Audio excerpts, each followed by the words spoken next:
పెడుతున్నారు కదా మళ్ళీ. ఓకే, ఫ్రీ బస్ డబ్బులు ఎక్కడి నుంచి వచ్చాయి బ్రో? 4 లక్షల మంది పింఛన్లు పీకేస్తారు అలా. పవన్ కళ్యాణ్ ఎక్కడ బాగా చేస్తున్నాడు బ్రో? ఏం చేస్తున్నాడు అక్కడ? ఏం లేవు. ఉన్న డబ్బా సుగాలి ప్రీతి కేసే తీయండి. టీడీపీ గవర్నమెంట్లో ఉన్నప్పుడు ఆమె చనిపోయింది, వైసీపీ గవర్నమెంట్ వస్తేనే మాట్లాడాడు. మళ్ళీ ఇప్పుడు గవర్నమెంట్ కూటమి గవర్నమెంటే వచ్చింది, ఏం మాట్లాడి నోరు మీద పెట్టలేదు. అతనే డిప్యూటీ సీఎంగా ఉండి నోరు మీద పెట్టలేదు సుగాలి ప్రీతిది. ఏం చేయాలి మరి? సిబిఐకి అప్పగించారు. ఎప్పటి నుంచి? గవర్నమెంట్ వచ్చి 1.5 year అయింది, ఇప్పటివరకు తేలట్లేదే. మేము ఇచ్చాం అంటున్నారు. జగన్ గారి గవర్నమెంట్లో వాళ్ళకి 2 భూమి ఇచ్చి వాళ్ళ గవర్నమెంట్ జాబ్ ఇచ్చి అన్ని చేసి జగన్ గారి గవర్నమెంట్ 2021లో ఇచ్చారు. కానీ మేము ఇచ్చాము, మా గవర్నమెంట్ వచ్చి ఇచ్చామంటున్నారు. కానీ పక్కా ప్రూఫ్తో సహా చూపిస్తున్నారు కదా అక్కడ. అంటే డిఎన్ఏ కూడా మొత్తం తారుమారైనాయి, అందుకే మనకు కొంచెం అవ్వట్లేదు, అందుకే మేము సిబిఐ అప్పుడు ఓకే గవర్నమెంట్ ఏది ఉండండి? అప్పుడు జరిగిన ఇష్యూ జరిగినప్పుడు ఏ గవర్నమెంట్ ఉన్నది? ఏ ఇయర్లో జరిగింది? ఏ గవర్నమెంట్ ఉంది? మళ్ళీ 5 ఏళ్ళు వైసీపీ గవర్నమెంట్లో అన్నారు మీరు పట్టించుకోవట్లేదు, అది చేస్తున్నారు ఇది చేస్తున్నారని. మళ్ళీ ఇప్పుడు కూటమి గవర్నమెంట్ వచ్చింది కదా, ఇతనే డిప్యూటీ సీఎంగా ఉన్నాడు, ఇతను మాట్లాడట్లేదు. మళ్ళీ ఏం చేయాలి? ఇతని చేతులు అధికారం పెట్టుకొని వేరే వాళ్ళని మాట్లాడితే ఎట్లా? ఇతని అయితే ఒక రకం, వేరే వాళ్ళు అయితే ఒక న్యాయమా? మళ్ళీ అసలు ఆ సుగాలి ప్రీతి కేసు అసలు సాల్వ్ అవుతుంది అంటారా మీ ఒపీనియన్ ప్రకారం? ఈ గవర్నమెంట్లో అయితే సాల్వ్ కాదండి. నెక్స్ట్ జగన్మోహన్ రెడ్డి గవర్నమెంట్ వచ్చిన తర్వాత సాల్వ్ అవుతుంది. ఈ గవర్నమెంట్ అయితే నేను 100% రాసిస్తాను, ఏ కేసు కాదు, ఏది జరగదు. ఎందుకంటే గవర్నమెంట్ వచ్చిన తర్వాత అన్ని మానమార్గాలు, మర్డర్లు, అత్యాచారాలు, రేపులు జరుగుతున్నాయి తప్ప ఏది ప్రజలకైతే జరిగే సీన్ అయితే లేదు. అంటే ఇప్పుడు ఈ గవర్నమెంట్ నుంచి వచ్చిన తర్వాత నుంచి కొంచెం క్రైమ్ రేట్ కూడా కొంచెం తగ్గింది అనేసి చెప్తున్నారు. ఎక్కడ తగ్గిందండి? మొన్న పులివెందుల్లో చూశారు, ఎక్కడ తగ్గింది? పులివెందుల్లో ఆడవాళ్ళని బయటకు రానివ్వకుండా ఓట్లు వేయకుండా చేశారే, అదే జగన్మోహన్ రెడ్డి తెలుసుకోండి. అంటే ఆ రోజు కుప్పంలో కానీ ఎక్కడైనా కూడా జరగనిచ్చేవాడు ఓట్లు. అదే తాడిపత్రిలో ఉన్నాడు, జేసీ ప్రభాకర్ రెడ్డి మున్సిపల్ చైర్మన్గా నిలబడినప్పుడు ఓట్లు బయటకు వచ్చి ప్రశాంతంగా చేశారు. అప్పుడు వైసీపీ గవర్నమెంట్ అతను చైర్మన్గా ఉన్నాడు. అదే జగన్మోహన్ రెడ్డి తెలుసుకోండి అంటే లోపల పెట్టి కూర్చోండిగా, ఓట్లు వేయించట్టుగా.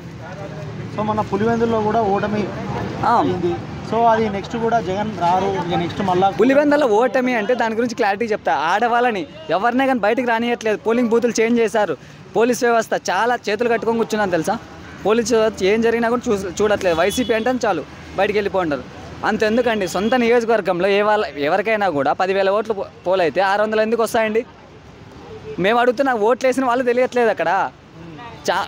ఫేక్ దొంగ ఓట్లు వేసుకొచ్చిన వాళ్ళే డైరెక్ట్ ఆడియోలు లీక్ అయినాయి. ప్రతి ఒక్కరు జమ్మలమడుగు నుంచి వచ్చారు, పొద్దుటూరు నుంచి చాలామంది వేరు చోట్ల నుంచి వచ్చి ఓట్లు వేశారు కదా. అంటే ఇప్పుడు వైఎస్ జగన్ మళ్ళీ గెలుస్తారంటారు అక్కడ? డెఫినెట్లీ గెలుస్తాడన్న. జగన్ అన్న పులివెందుల్లో అడ్డు లేదు, కానీ వీళ్ళు పోలీసు వ్యవస్థను పెట్టుకొని ఆట ఆడిస్తున్నారు. చూస్తాం, wait and see. 2029 Jagan 2.0 is coming.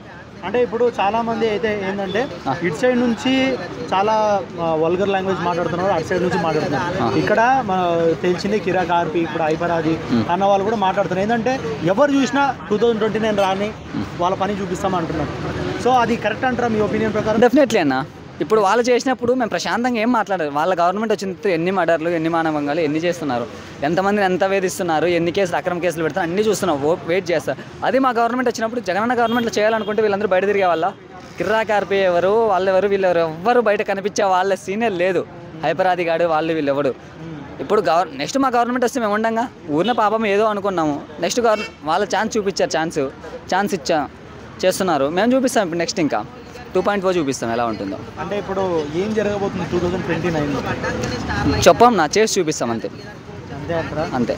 So Jagan 2.0 గురించి తర్వాత జగన్ వచ్చిన తర్వాత అన్న జగన్ అన్న కాదు బ్లూ బిట్ జగనన్న మాట వినే ప్రసక్తే లేదన్న. ఇన్ని రోజులు అంటే జగనన్న ఇప్పుడైతే కార్యకర్తలు ఎవరు జగనన్న మాట వినం.